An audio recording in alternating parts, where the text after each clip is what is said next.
याद भी महफूज जिसके सीने में कुरान हो गया, वो वालिदैन हश्र के दिन होंगे ताजदार, जिनका दुलारा हाफिज़े कुरान हो गया। 10 ऐसे आदमी को ये जन्नत दिलाएगा, दोज़ख में जिनके जाने का ऐलान हो गया। जलसा बहुत खूबसूरत सामई, चमकती हुई पेशानी में दिल से दुआ करता हूँ अल्लाह आपके मुकद्दर को चमकाए। मुकम्मल सुनने के लिए यहाँ से लेकर के वहाँ तक तैयार, हाथ उठाइए इंशाअल्लाह। कौन सा बच्चा मदरसे में, अपना बच्चा स्कूल में, हाथ उठाइए इंशाअल्लाह। माशाअल्लाह पिंडाल में है, ससुराल में है। अंदाजा उठाते हुए 3 सवाल हमारे पैगाम बड़ी जल्दी से। हिंदुस्तान में एक ऐसा दौर भी आया कि सारे मदरसे बंद हो गए।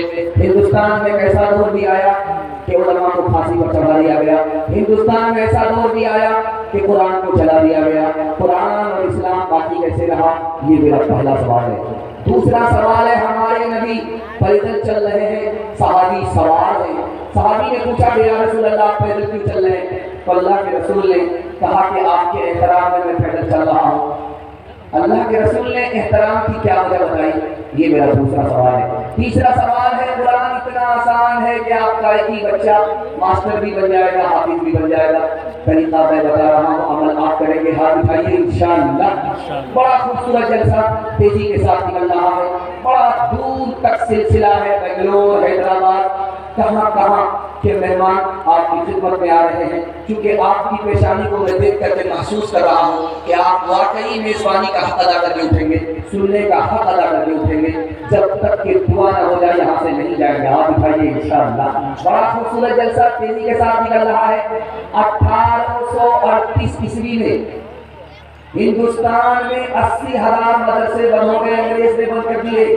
80,000 मदरसे थे, सब बंद हो गए। 1857 में 52,000 आलिमों को फांसी पर चढ़ा दिया गया। 1861 में 3 लाख कुरान के नुस्खे जला दिए गए। ये कुरान कैसे बाकी रहा, इस्लाम कैसे बाकी रहा? मदरसे के छोटे छोटे बच्चों ने चोरी छुपे, जान की परवाह किए बगैर, जान पर खेल करके कुरान को सीखा, दूसरे को सिखाया। जहां मदरसा बंद था, आलिमों को फांसी पर चढ़ा दिया गया था, कुरान जला दिया गया था। इन बच्चों का सदका है कि इन्होंने जान पर खेल करके कुरान को भी बचाया, इस्लाम को भी बचाया। अल्लाह के नबी पैदल है, सहाबी सवार है। सहाबी ने पूछा या रसूल अल्लाह, गुलाम सवार है, आका पैदल है। तो अल्लाह के रसूल ने जवाब दिया, मैं तुम्हारे एहतराम में पैदल चल रहा हूँ। मैं तुम्हारा नबी हूँ, तुम्हारा आका हूँ। तुम्हारे एहतराम में पैदल इसलिए चल रहा हूँ कि तुम्हारे सीने में कुरान है, तुम हाफिज़े कुरान हो। तीसरा नमूना आपकी खिदमत पर रखने के लिए जा रहा हूं। कुरान इतना आसान, एक ही बच्चा आपका हाफिज भी बनेगा, मास्टर भी बनेगा। तरीका मैं बता रहा हूँ। 5 साल अपने बच्चे को स्कूल में पढ़ाकर स्कूल से निकालिए, मदरसे में 3 साल के लिए दाखिल कीजिए। 3 साल में आपका बच्चा हाफिज बन जाएगा। उसका दिमाग इतना तेज होगा जैसे पत्थर पर चाकू तेज होता है। 3 साल का स्कूल का गैप है। आप अपने बच्चे को ट्यूशन कराइए, वो सब बच्चे को पीछे छोड़ देगा, सबसे आगे निकल जाएगा। जानते हैं क्यों? जिसके लिए कुरान आसान था, उसके लिए दुनिया की कोई किताब मुश्किल नहीं हो सकती। हाथ उठाइए, सब काम पहले होगा, निकाह बाद में करेंगे इंशाअल्लाह। ये देखिए, जब बीवी का मुंह नहीं देखेंगे, बाल बच्चा कहाँ से आएगा?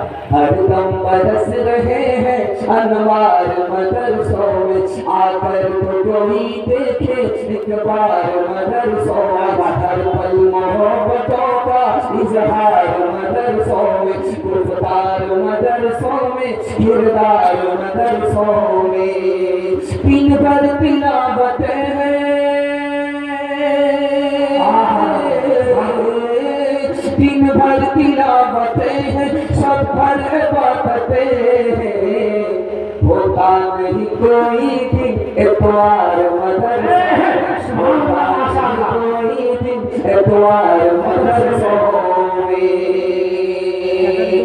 खुद जाहिल रहे कोई फर्क नहीं पड़ता, अपने बच्चे को पढ़ा लिखा करके जाहिल नहीं रखेंगे। आज उठाइए इंशाअल्लाह 3 मिनट का पहला बड़ी तेजी के साथ लेकर के आ रहा हूँ। अल्लाह को जज़ाए खैर दे, बहुत अच्छा सुन रहे हैं। मुझे उम्मीद है कि तकरीर करने वाले थक जाएंगे, आप लोग थका देंगे, लेकिन आप लोग नहीं थकेंगे इंशाअल्लाह। अल्लाह हमारे सुनाने को आपके सुनने को बेहद कबूल फरमाए। यूसुफ अलैहिस्सलाम को अल्लाह ने 2 चीज दी। पहली चीज मिली तो मुसीबत ही मुसीबत को देखा, दूसरी चीज जैसे मिली मुसीबत से बचा पाए। जब पहली चीज मिली, हुस्न मिला, दुनिया का सबसे खूबसूरत इंसान हज़रत यूसुफ अपने दौर के, जब ये हुस्न मिला तो पहली मुसीबत आई, कुएं में डाल दिए गए।